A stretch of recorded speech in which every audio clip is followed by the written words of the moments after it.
जय मसीह की। प्रभु यीशु मसीह के पवित्र और अनमोल नाम में आप सभी का हार्दिक स्वागत है। यदि आप परमेश्वर के वचन प्रतिदिन की प्रार्थना और आत्मिक आशीष पाना चाहते हैं तो हमारे चैनल को सब्सक्राइब करें, लाइक करें, शेयर करें और बेल आइकन को दबाना न भूलें। आइए हम पूरे विश्वास और नम्रता के साथ परमेश्वर के वचन और प्रार्थना को सुने और अपनी आशीषों को प्राप्त करें। तो मेरे भाई बहनों, आज का जो टाइटल है वो ये है कि देश के लिए प्रार्थना। जी मेरे भाई बहनों, अपने देश के लिए प्रार्थना हम करें और परमेश्वर की महिमा को जानें और अपने देश की सुरक्षा के लिए हमें प्रार्थना करना अनिवार्य है। और जब हम अपने देश के लिए प्रार्थना करते तो हमारा देश सुरक्षित होता है, क्योंकि हमारा देश आज जो भी है वो भी परमेश्वर की करुणा और दया से है और परमेश्वर की महिमा से है कि परमेश्वर की दया जिस पे है वो देश बिल्कुल सुरक्षित होता है। इस बात के लिए धन्यवाद देते हैं प्रभु का। आइए परमेश्वर के वचन से जानते हैं कि हम अपने देश के लिए क्या कर सकते हैं, अपने देश के लोगों के लिए हम कैसे प्रार्थना करें। तो मेरे भाई बहनों, आज इस वचनों के द्वारा हम समझ पाएंगे। जैसे हम वचन को पढ़ सकते हैं और वचन हम पढ़ेंगे फर्स्ट तीमुथियुस 2:1 और 2 वचन में लिखा है, सबसे पहले मैं आग्रह करता हूं कि सब लोगों के लिए विनती, प्रार्थना और निवेदन और धन्यवाद किया जाए, राजाओं और सबसे ऊंचे पद वालों के लिए भी, ताकि हम शांति और चैन से जीवन बिताएं। आमीन।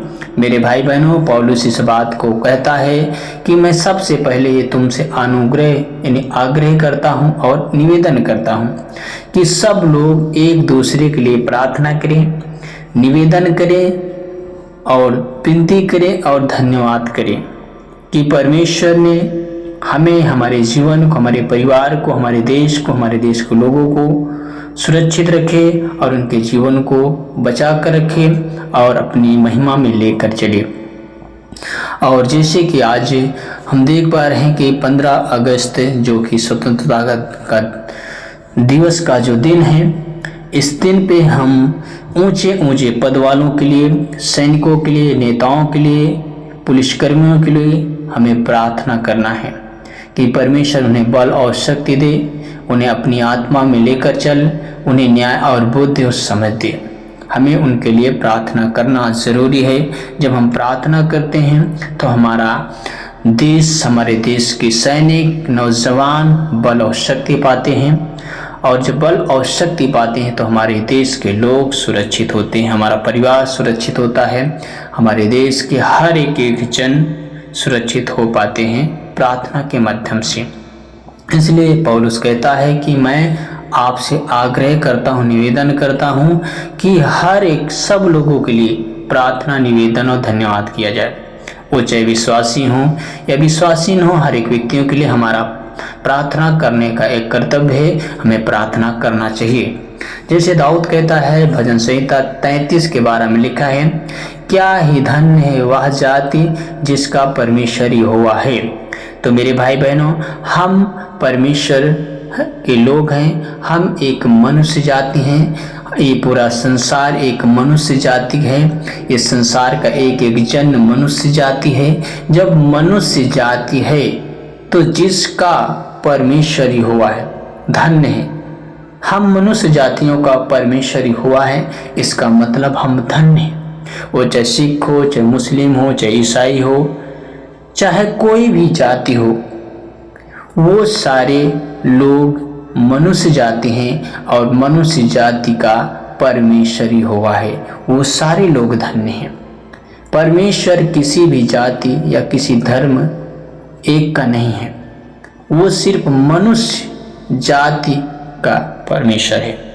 मनुष्य जाति हमारी है, मनुष्य धर्म हमारा है। इसलिए हम हर एक व्यक्तियों के लिए प्रार्थना करें, हर एक व्यक्तियों के लिए दुआ करें, हर एक व्यक्तियों के लिए हम निवेदन करें।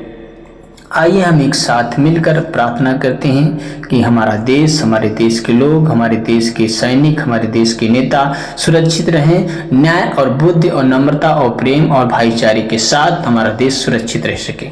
आइए हम प्रार्थना में चलते हैं। हे स्वर्गीय पिता, हम अपने देश भारत को खुद आपके हाथ में सौंपते हैं। प्रभु यीशु मसीह के नाम में परमेश्वर पिता, हमारे देश और अपनी कृपा और हमारे देश पर अपनी शांति को बनाए रखना, और हमारे देश के नेताओं और सभी जिम्मेदार अधिकारियों और सैनिकों और पुलिसकर्मियों पर खुदा अपनी अनुग्रह देना और बुद्धि और न्याय सहित निर्णय लेने की समझ दे, और उन्हें ऐसा कार्य करने की क्षमता दे जिससे देश में शांति और न्याय और भला हो सके। और खुदा आपका अनुग्रह, आपकी दया बनी रहे ताकि हर एक बाधाओं से हमारा देश सुरक्षित रह सके। हे प्रभु, हमारे देश के राज्य और हर एक गांव और शहर और प्रदेश की रक्षा करना। जहां अशांति वहां शांति ला खुदा, जहां भय डर है मेरे खुदा वहां पे साहस और बल दे खुदा, जहां पे निराशा है वहां पे आशा उत्पन्न करके अपने अनुग्रह अपने ग्रेस में लेकर चल, क्योंकि तू ही परमेश्वर है, तू सब कुछ सब में पूरा कर सकता है, क्योंकि तेरे जैसा कोई इस दुनिया में नहीं है जो लोगों के जीवन में भलाई को प्रकट कर सके। हे प्रभु, हमारे देश के हर एक राज्य में आपका अनुग्रह आपकी दया बनी रहे। हे परमेश्वर, हमारे देश के हर एक सैनिकों, पुलिसकर्मियों और देश की सेवा करने वाले प्रत्येक व्यक्ति की रक्षा करना। हमारे परिवार, हमारे बच्चों, हमारे गांव के एक एक जन, एक एक लोगों की सुरक्षा करना, उन्हें अपने अनुग्रह में बनाए रखना, अपना ग्रेस देना पवित्र आत्मा यीशु के नाम से। हे प्रभु, भारत के लोगों के बीच प्रेम, एकता और भाईचारे को परमेश्वर पिता देना, और जाति, भाषा और क्षेत्र के भेद से ऊपर उठाकर एक दूसरे का सम्मान करने का हृदय दे। हाँ परमेश्वर पिता, हम आपसे निवेदन प्रार्थना करते हैं, जाति पाति को खत्म करके खुदा मनुष्य जाति में खुदा अपना जीवन व्यतीत कर सके, ऐसा उन्हें ज्ञान और बुद्धि और समझ दे खुदा।